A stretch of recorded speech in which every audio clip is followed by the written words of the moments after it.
I am currently living one of the greatest stories that's ever going to be told. And I really believe that. Welcome to the Mod Labs podcast, the Mod Debrief. This is your smart girl's guide to anything branding, marketing, business, and life. Today we have a special guest. We have Kristina Knapp, who is the founder of Elixir Media Co. Kristina is a messaging specialist who has turned brands into billion-dollar brands, and she's also a multi-seven-figure founder. She focuses on your future self identity, your nervous system messaging, and buyer-led positioning, and really how do we turn our voice into something that premium clients would buy. So Kristina also has her retreats that she holds all around the world, which is called the Ascension Retreat, which is where we are right now. We're on location in Bali. So Kristina, hello. You can tell I've been stalking you. I was like, this is the best intro ever. I was practicing in the bathroom. It was so good. I was like saying it based on what I read. Yeah. No, it was so amazing. Yeah, I'm so excited to be here. Okay, so as we zoom out, I know I said a little bit of your intro, but if you can share how it all started. That's very layered, right? Tell me the life story. Or how did you find your niche today? Because I know you've lived several lives. You've had several identities. So what were the pivotal moments that got you to your identity today? Gosh, I think really messing up a lot got me here. Yeah. Failing a lot got me here.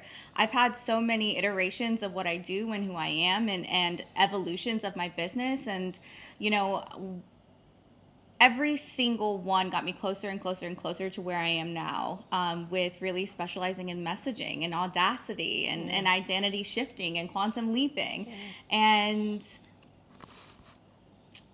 yeah, girl. Yeah, I was like, what else? Yeah. Okay, so let's break down the concept of future self-identity. What is it, and why do you think it's important for women to think about this?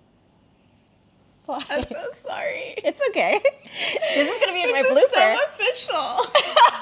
And like, we just went from me being topless in the pool and like chilling all weekend, and now we're like where this is like your reporter voice. Yeah. And it's so good. It's so good. I'm like, do I need a reporter voice? Okay, get serious. Get serious. Can we keep this? Whoever's going to edit this video, we are keeping this all. She was topless in the pool like an hour ago. Now we're here, all professional, talking about your future self. Sorry. So the question is basically, what is the concept future self? Because there's a lot of people who are like, what is that? Yeah. And why should they think about that? Yeah, you know, when it comes to growth, I am wildly impatient. Honestly, when it comes to food, when it comes to growth, when it comes to anything I want, I'm wildly impatient, and business is no different. And so for me, I wanted to come up with a way, or find a way really, that I could have, you know, insane growth in a crazy short amount of time. Yeah. And so for me, I started looking at, okay, what's on my bucket list? Mm-hmm. What are my retirement goals? What are my one-day goals? And what if I could hit those in the next 5 years? Or what if I could hit those in the next 12 months? And so this concept of future self really, to me, means looking at the woman that you're becoming, looking at the woman that you know deep in your soul that you are destined to be. And instead of sitting around and waiting for it, because we're not the type of women that do that in any other capacity of our life, what if we came up with a strategy to become her today? And you know, this for me is not just about mindset, the way that she thinks. It's not just about behavior, the way that she acts. It's also about how we show up in our marketing and how we show up online. Because for me, if you want your marketing to help you quantum leap in business, to help you get to these 5-year goals in the next 12 months, then your marketing has to reflect her. Mm-hmm. If you want to call in the people who she works with, aka that you work with one day when you are more whatever, when you are more established, when you have more experience, right? When you've done the things that you want to do, then your marketing today has to reflect it. Like, you show up wearing what she would wear. You show up talking about the things that she would confidently talk about. You show up and call in the people who today you would just freak the fuck out if they were your clients. Mm-hmm. So to me, future self isn't just a concept like here, especially at the Ascension Retreat, but really in all of the work that I do with my clients, we become her today. Awesome. So why do you think identity is such a big part of transformation? Why do I think? I think why is a hard one.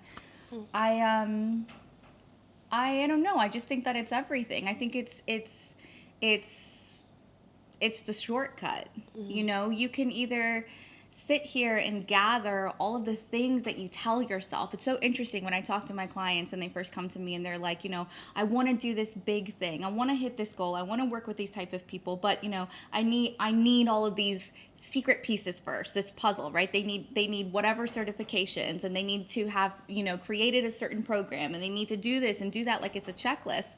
And I'm sitting here going, why? Because typically the things that we really want to do as women, we are already good at. There's this statistic that I really love that talks about men and women when they go for promotions. And men will typically wait till they're about 30% qualified to ask for a promotion or to go for a role. While women typically wait till they are 100% qualified and plus have additional skills to ask for a promotion. And I find that that's so telling. And the whole idea behind my brand, you know, the audacious woman and audacity is like, I really started out being like, you know, women have to have more audacity. We should start having the audacity of men, you know, to walk in a fucking room like we just own the place, you know, and to like ask for the promotion when we are secretly only 30% ready. And so for me, with the identity shifting, it's like, okay, if we shift into our future self, we start to walk with a different type of knowing and a different type of confidence, right? It's almost like we borrow our future self-confidence to be able to show up and ask for the things that we're already fucking qualified for. And what happens when we do that is it automatically kind of bypasses all of these fears that we have that stop us, or that prevent us from having this quantum leap growth. So instead we stay in incremental growth. You know, we question things along the way. And so when I'm talking to my clients, it doesn't, you know, it's not a matter of, well, what do you want to do? What do you feel like doing? The question I always ask is, well, what would she do? What would she know? What would she say to you right now? Because I really truly believe that as women, we hold all the answers already. I don't see it as my job to give you those answers. Maybe when it comes to strategy and things like that, but when it comes to you being the most audacious version of yourself, you have all the answers, and then they all lie with her. So how can you tell if someone is ready to let go of their old identity? Because they come to me. Fair. No, seriously. People don't come to me wondering if they're ready. You know, by the time that they say yes to me, they're sick of their own bullshit. That's the truth. They're fucking tired of it. And they're just like, I know that I'm capable of these amazing things, and I'm so tired of being the thing that stops me. And they're ready. And for me, yeah, that's probably the biggest thing, is that there gets to a point where you get sick of your own shit. Yeah. You know? And a lot of people are in a lot of cycles or loops where the same thing keeps happening over and over again. But you mentioned something in this retreat that I've never heard before, which is called the quantum crumble. Can you talk a little bit about that? Yeah, you know, I think that sometimes we do everything in our power to avoid failure, to avoid the hard things, to avoid our worst nightmare from happening. And to me, you know, even so much of me leading this retreat has reminded me that if you want to quantum leap, you know, quantum leaps require quantum crumbles. There's no way around it. You have to die a bit inside. You have to, you know, break everything that you believe down in order to kind of move it in this level at this speed, because the next level of where we're going in 5 and 10 years, these big, you know, dreams and goals that we have, they do require a different version of us. And so much of the retreat, you know, we have a funeral and we have a wedding. We have a funeral for our past self, and you know, we have a wedding where we commit to our future self, because there is a part of us that we have to let go. And so the quantum crumble, to me, what it looks like in the moment is your world is fucking ending. We are in hell, right? Whatever our version of hell is, we're in it. We're like, life can literally not get any worse. Nothing else can happen. I describe it like when I'm in a quantum crumble, it's like those moments where you are on the floor on your knees begging God to stop, like those moments. And we all have had those. And, where those hopeless moments where you don't know how you're going to get out. And to me now, when I encounter those moments, I remind myself of one thing. Well, I remind myself of two things. Number one, I literally say to myself, okay, we're in a crumble. We're in a crumble, It feels like chaos. That's what quantum anything feels like. It feels like literal chaos because you are time traveling and everything's happening at once. And so I say to myself, quantum leaps require quantum crumble, and I'm in the crumble. So right on the other side, right on the other side of this, if I can just make it through, there's going to be a leap. And the other thing I say to myself is, okay, I am currently living one of the greatest stories that's ever going to be told. And I really believe that. Like, again, we try to avoid the pits, but we don't go to the movies and we don't read books where everything is sunshine and fucking rainbows. It's boring. That's not inspiring anyone. It's not, what life is all about. Life is about polarity. And to me, it's like, okay, I want to experience the most high highs possible that I can. And that also means, right, that I also will experience the lowest lows. And so the question is, okay, do I want to fall back to a past version of my life where I don't crumble and I don't leap and I just stay consistent and have that, white picket fence dream and that 9 to 5 and, all of the safe things? Or am I willing to crumble for the leap? And every single time I find myself in that mumble, I'm like, yeah, I'm a motherfucking crumbler. And yes, I know, because I've experienced your retreat, and I feel like a lot of it was letting go of your old fears or limiting beliefs and things you truly fucking believed about yourself that you thought were the absolute truth. When it comes to some of your clients, what are the common limiting beliefs that you see them break through? Oh God. I would say the biggest one is they stop giving a fuck what people think. That's number one. Yeah, because, and it's number one because it's the one I go after first. Because to me, the greatest, rawest version of you is inside, and she's just been dying to get out. But she's been told her whole life that she's too much, and she's and she's inconvenient, and she's, selfish, and she's unacceptable, and she's messy, she's all of these things. And so we've filtered and we've filtered and we've filtered until we've lost our magic a bit, And so to me, the first place we start is I'm like, oh no. Yeah. We're gonna unleash her. We're gonna let her out in this world and see what fucking hell she raises, And it's this very freeing, I think, experience, being able to be really raw and be really honest about who you are and the things that you've been through.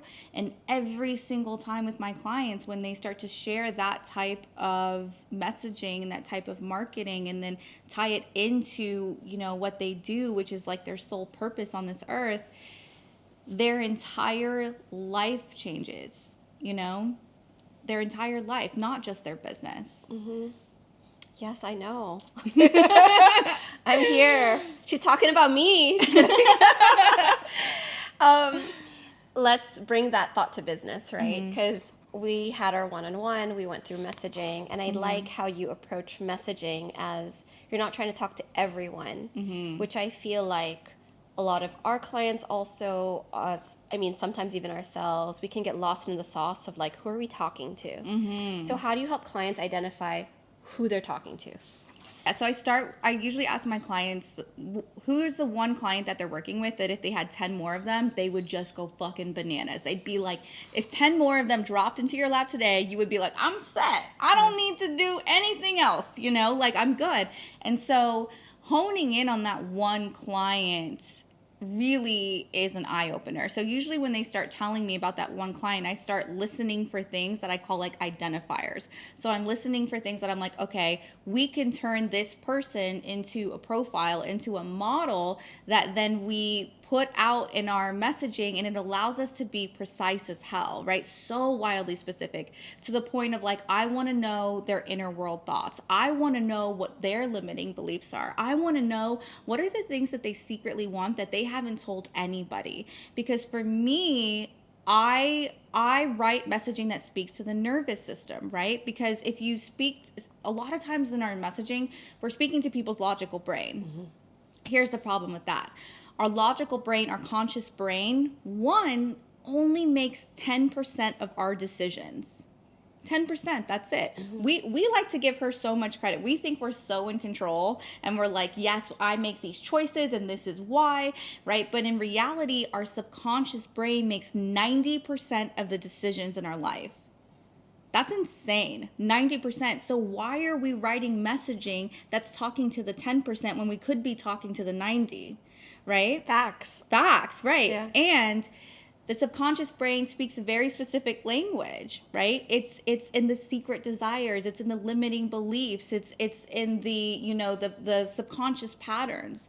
So by creating messaging that speaks to their inner world thoughts, right? Their secret desires, the things that's keeping them up at 3 a.m. at night, the secret things that they wish, but they tell themselves like, oh, that's for other people, right? Or they're too afraid to go for it because they're too afraid to fail. If you can nail down what those things are, you will speak directly to their subconscious, and you bypass any objections that their conscious brain has, right? Yeah. And the best thing about that is if you are in transformational work, as in you help clients transform from one phase, stage, shift to another, you also bypass the patterns that keep them stuck, so they can show up in ways that they never fucking have before. And that is wildly powerful. And they teach these type of tools and understandings and things like NLP, like neuro-linguistic programming and things like that. And for me, once I started to learn more about those things and take trainings in them, I was like, oh my God. Yeah. Tie this into messaging? What? Yeah. Fire. And a lot of the times, I feel like people aren't thinking from that point of view, because a lot of it is like, we need to show them how good we are. We need to show them the product benefits. We need to show them everything else. Yeah. And we had a conversation about that pattern of thinking where it's like over-giving, over-explaining, over-communicating. Can you talk about that? Because I love it when you clock that for me. Yeah. It's giving pick me. It's giving pick me. It's giving I need to convince these people that I am worth it, that I am worth investing in, that this package is worth the money that they're going to put in. And the thing is no one loves a pick-me girl. Yeah. No one loves a pick-me girl, and that energy can be felt. So instead, what I teach my clients to do is to, one, we're not convincing anyone of shit anymore. We are, right? We own it. We borrow confidence from our future self, and we stand in our fucking power, and we start to change the power dynamic between us and our audience and our clients. So we're no longer pick me. We're no longer begging. Now we say, oh no, this is some good fucking shit. Yeah. In fact, this is the best shit that you will ever fucking get a taste of. And if you're lucky, I'll let you in. Yeah. What? Right? It's I call it Kanye level confidence, right? Like, I am the best at what I do, which I do believe everyone should think. Everyone, if you don't think that you're the absolute fucking best at what you do, then we need to do something. Yeah. When we need to do something more specific, more niche, hone your skill in, and be wildly protective of your time and your energy, because at the end of the day, that's the most valuable thing that we have. It is all that we are, and for me, that shift in its own can change everything. So marketing, putting yourself out there, visibility, what would you say to someone who is, still hiding or not showing their full self? The thing about hiding is that it's always connected to fear. Always. I've never come across a woman who is just hiding for the sake of it. There's always something, typically, that they're afraid of being exposed. That's the truth. You know, on a surface level, they are worried that people will misunderstand them. On the surface level, they're afraid that people will judge them, or people will leave comments and say things that, you know, they think like are mean or untrue. But when you really go 10 layers deeper, what it is that there's a small part of them that is afraid of being exposed. And if this part of them is exposed, then everyone will know that they're a fake. That everything about them has been fake. And so to me, when someone comes to me and they have a lot of fears, or when someone comes to me and they are hiding, and they know that they are, because they say things like, I want to show up this way, but I just don't know how. What I immediately say is, okay, what are we afraid of? And I start surface level with them. What are we afraid that someone's going to say? And then the next question becomes, and is there a part of you that believes that that's true? And then that opens up a deeper conversation where we can start to be really honest with ourselves, where we can really stop running from this part of us. Because I think that, you know, we do that as human beings, and especially as women, there's so many different parts of us that we shove down and we exile from being okay, right? And in the work that I do with my clients, we look at those parts, and it's terrifying, and it requires a massive level of bravery, you know. But the thing that I say probably every single day to my 7-year-old daughter when she's afraid of something is I tell her, we're going to be brave. And brave doesn't mean that we don't have fear. Brave means that we feel the fear and we do it anyway, because we trust ourselves in the unknown. And we know that everything we want in life is on the other side of that fear. Okay, so the next question is basically, it's about your brand. Like, how did you come up with your brand name, Elixir Media, and also the name of your retreat, which is the Ascension Retreat? Yeah, so the truth is kind of lame. I really just hit fuck it. Yeah. I was at the time I was doing event planning. Which I don't think I've told you that. Yeah, I used to be in events. Y'all are fucking crazy. That shit is so insane. Like, I can do this now. Events are so crazy. But yeah, at the time I was doing event planning, and I had just gotten done finishing my last contract flipping a business. So I like to say my past life, because like entrepreneurs, we always have a past life of what we used to do. In my past life, I used to flip businesses on a corporate level. So it would either be complete brick and mortars, and I mean like for major retailers like Michael Kors. They would have stores that were underperforming, really in the red, and I would come in, like fly in, and in 3 weeks I would flip it into a top performing store in the country. And then I started to do that for other businesses. Sometimes they would bring me in and I would flip departments. And so I had been doing that for about 6 years, and then I just got really tired. I don't know if I can say this, but like I got really tired of making like old white men more rich. That's the truth. Fair. You can edit that out if you want to. Or not. Okay. Well, that's the truth. I said the fuck. Yeah. You know? And so I decided to take a break. I had a little side quest with event planning, and was like, absolutely fucking not. This is so stressful. This is so insane. Yeah. And I did weddings too. So it's just that's a lot. Max exhaustion. And someone, a local baker asked me, actually, they were like, you know, will you run our Instagram for you? And I said, like, this is like at this point 10 years ago. So I was like, what do you mean? And they were like, well, you post on Instagram. And I was like, you'd pay me to do, I didn't have a personal Instagram. I wasn't on social media. And I was like, you would pay me to do that? And they were like, well, yeah, you know, we have a girl now and we don't really love her. And I said, well, how much do you pay her to do it? And I remember they were like $250 a month. And I was like, $250 a month to make Instagram posts? Hell yes, I'm in, you know? And that's how I started my business, and I did well, you know. And so it was like, then I got another wedding vendor, and then I got a caterer and a photographer, and I was like, I guess I should make this official and start telling the tax man that I'm making this money. Yeah.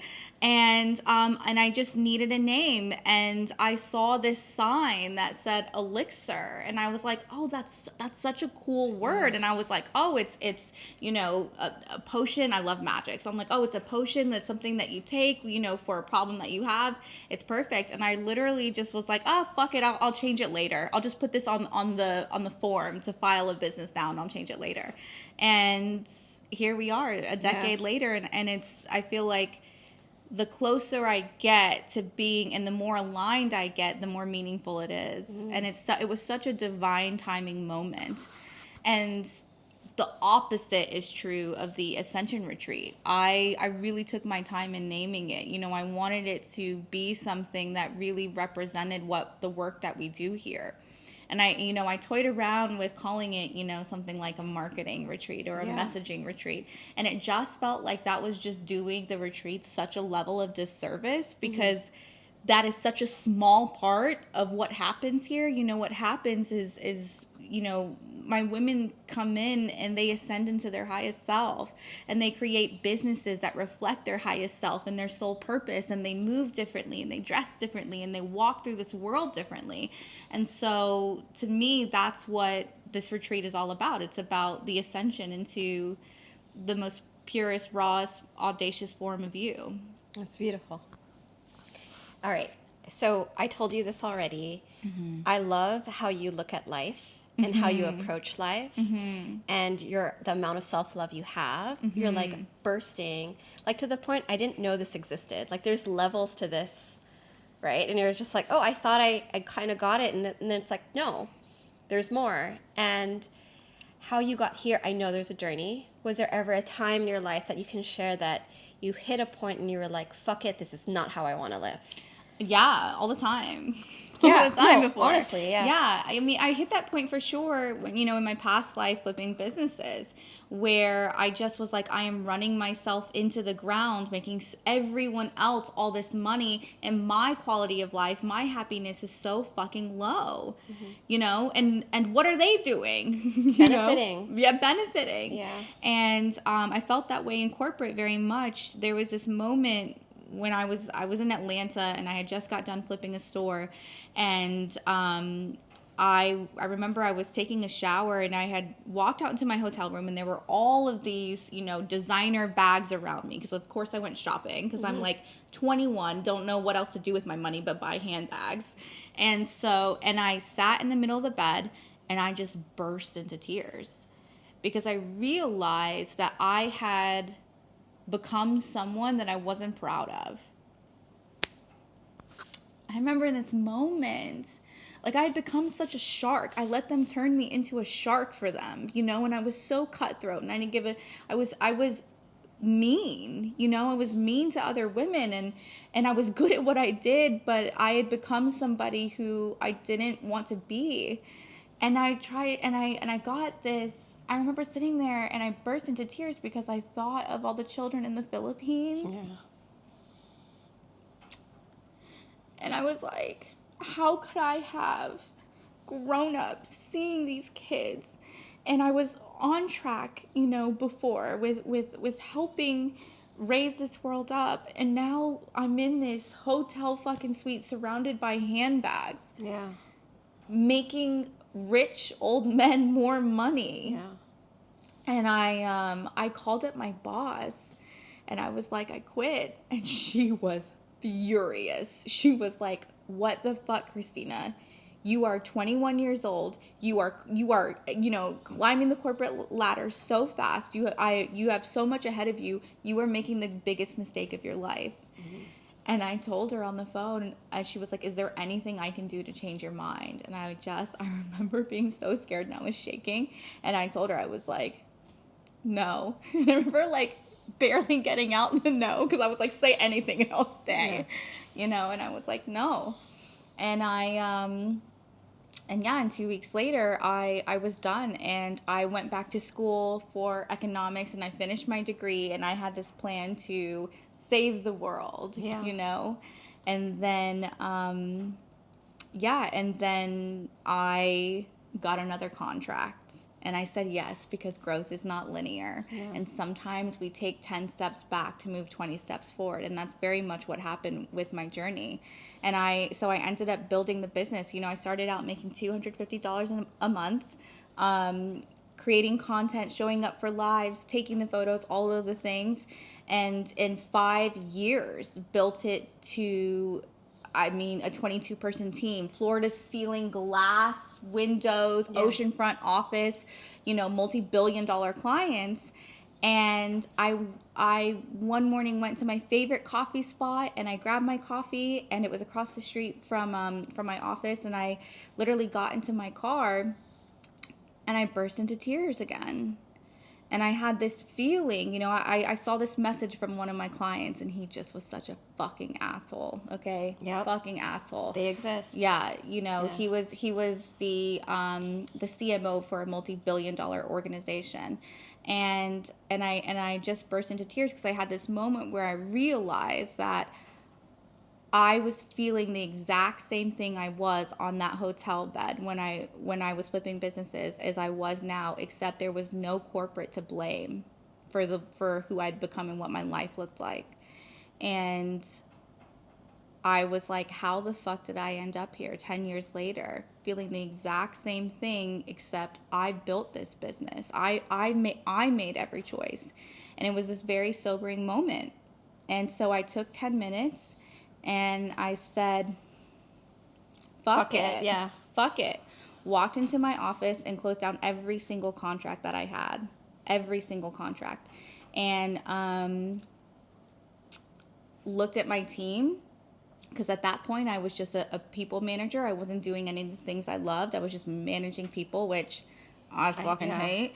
And so I let, and this part was really hard. I let all of them go except for my 5 top A players.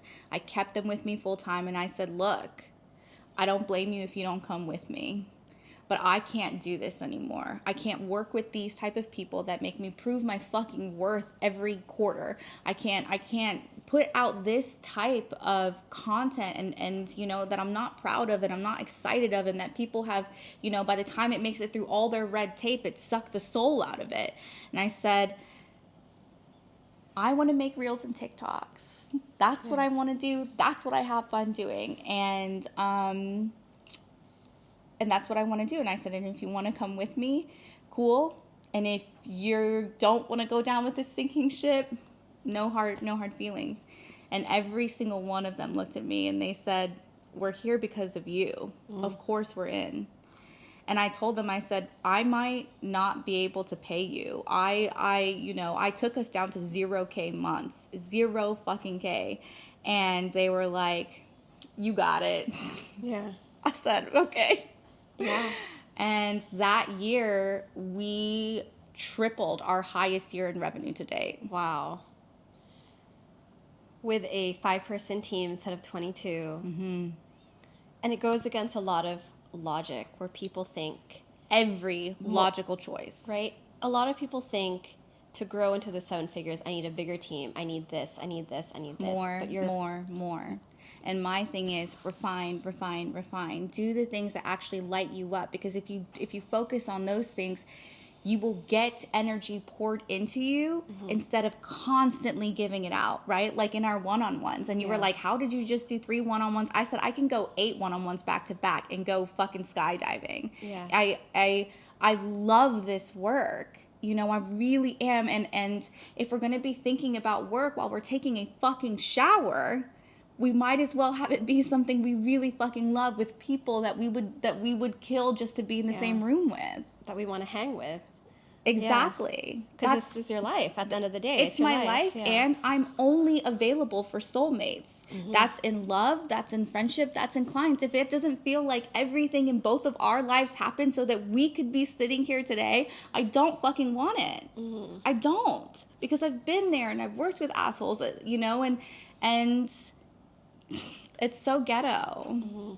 Yeah, it's ghetto. It's very And ghetto. it's so draining, and you're like, Yeah, what for am I what? doing with my life? Like, I'm just being, degraded and being paid for it. Yeah. Yeah. Can we talk sorry. Can we talk a little bit about why you got emotional over the Philippines? Because I know that the audience doesn't know yet, but actually Christina's part Filipino. Me. Yes, and I know you do a lot of work also in the Philippines for kids, right? To help kids out. Do you want to talk about that a little bit? We can. I never talk about it. I don't tell people. Do you want to? We don't have to. We don't have to. Or we can say anything about just that. No, we can. I just, I think there's a part of me too that this is like, it's the like, you don't brag about helping people. Oh, yeah. Part. Yeah. You know what I mean? Yeah. Which I think is very specific as well to Philippine culture. Mm-hmm. It's like you do good because you do good. Mm-hmm. Yeah. So we can. Yeah. Yeah. All right. Okay, just whatever you want to share. We don't have to. No, it's okay. Yeah. What was your question? So yeah, I wanted to talk a little bit about just hearing your story. You are someone that wants to change lives. You took up economics to uplift the world.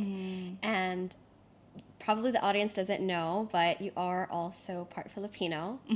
And giving back is a big part of you, right? And I think it's a great role model in terms of, you told me this in our one-on-one. You're like, it's women who want to change the world that should be making money. Absolutely. Right? So, absolutely. Yeah. Yeah. I think our conversation that I said to you was more women like us need to be rich. Yeah. You know, I think verbatim what I said is there's enough Donald Trumps. there's enough Jeff Bezos. Yeah. And it's our turn. Yeah. You know, and because we are women who are wildly sensitive and we care so fucking deeply, you know, we really do. And the thing is when, you know, there's this stigma, I think, that I used to have, you know, because I grew up I grew up very fucking poor, you know? And so I used to think that I used to have so many money beliefs. I used to believe that rich people were assholes, so I didn't want to be rich because I didn't want to be an asshole. You know what I mean? And another thing, and that just took me down a whole nother train. Okay. ADHD. What was I saying? Money beliefs. Money beliefs. Rich people are assholes. Why was I talking about that? Oh yeah. Okay. And that by charging and I used to believe that charging a lot of fucking money meant that you were selfish, and that if you really could help people, then you should do it for free or for minimal money, right? And that was a very strong belief that I had. So I carried a lot of guilt for charging high prices. And that was something I really needed to break through. And so when we were having the conversation, you know, the belief that I shifted into is, you know, well, I can either continue to believe that and, you know, keep myself making minimal money and not having great impact and allowing people like Jeff Bezos and like, you know, these kind of, you know, hyper rich billionaires to have impact. And their impact that they're making is not great, to put it lightly. Yeah. It's not great, you know. Whereas if I was making a 0.01% of what Jeff Bezos was making, there are so many people who I would help, and there were so many people that I would, you know, do whatever I could to help change their lives. And so my thing is there needs to be more women like us who care deeply and who want to help people, because I believe the more money we make, the better the world becomes. Like, we are the ones who will lift up entire countries. But I really do believe, like, it's not the NGOs, it's not the embassies, it's not the governments, you know. If it would have been them, they would have done it already. That's just what I believe, you know. I believe that it's women like us specifically that are going to change one life after another. All right, so before we end, I've been picking your brain all week, all weekend, all week on a boat in the water, in the pool. With manta rays. With manta rays, and over dinner, over lunch, over breakfast, and I've been picking your brain all week. And again in this podcast, is there anything that you'd like to ask me? What? Yes. No. I and the audience would like to know what is, I'll go easy on you. Okay. What is one thing you are afraid for people to know about you, and how are you now owning it instead of letting it run you and stop you from your growth? Oh my God, that's hard. I'm feeling it here. Okay, we'll talk about our shadows, right? Since we talked about it. And one of the things in my programming was like, attention is bad. And drawing attention to yourself is bad because you'll be labeled vain, narcissistic, selfish, self-absorbed, who does she think she is, she's so full of herself, all that shit. And I pushed it away my whole life. But the truth is, I fucking love attention. I love attention. Yes! Because that is how I can fucking do my work. Yeah. Then I realize it's because I get attention. That's how I make money. That's how we make money. That's how we make money. That's how our soulmate clients find us. That's how we find us. And for a long time, I pushed it away because of all these beliefs of like, she's bragging. She's full of herself. I was so afraid people will say that. But you know what? Say it. Say it. Say it. Can we add in one more thing? We're Yeah. just going to keep going. Okay. Is it okay? Yeah. It's like, okay, bitches. No, because this conversation I think is so important, especially with your audience, is this conversation you and I had about humility. Oh my God, yeah. Like, and I just think it's so good. We talked about, because you came in and you were like, well, I don't want to brag. And I said, why? Yeah. You have done so many amazing things. You have gone through so much. Brag. And you said, well, I want, to stay humble. And I told you that I used to be proud of being humble too, until I looked up the definition. And I want every single person who is watching this to look up the definition. And the definition is to lessen the importance of oneself for the comfortability of others. Dimming your light. Very fucking ghetto. Yeah. Very ghetto. Yeah. Yeah. And so I feel like once we have that, I know, I'm always like a caveman. The reason why I'm like this is because my heart is moving already. I'm like, I can't believe I fucking said that on my podcast. Because it felt like attention wasn't safe. Yeah. Right? There was a whole thing going on, like, oh my God. If you dress this way, Yeah. if you call attention in, that we're physically unsafe in our body, that people will, then the undertone of this is actually then you deserve what happens to you if something bad happens to you. And I mean, God, there's so many issues with that. Yeah. There's so many layers with that. But the thing is attention is how we make impact. Exactly. Attention is how we make impact. Exactly. And it was something that we really talked about in this retreat, and to not keep pushing things away. Yeah, to amplify them. Yeah. Yeah. Blow it up. So we love attention over here. We love attention. We love it. Give me more. Spray Yes. it like perfume. Spray. All right. So how we normally end our podcast is we'll say like, I am blank and I am blank. Okay. Like your name and then something about you. Yeah. Okay. Here. Yeah. I'm like, Or we could talk to the camera. talk to the camera. Are you ready? I am Kristina Knapp, and I am audacious as fuck. All right. Thank you guys for listening to our episode here live on location in Bali. And if you want to find out more about us, hit up modlabs.com or find us on social media at modlabs.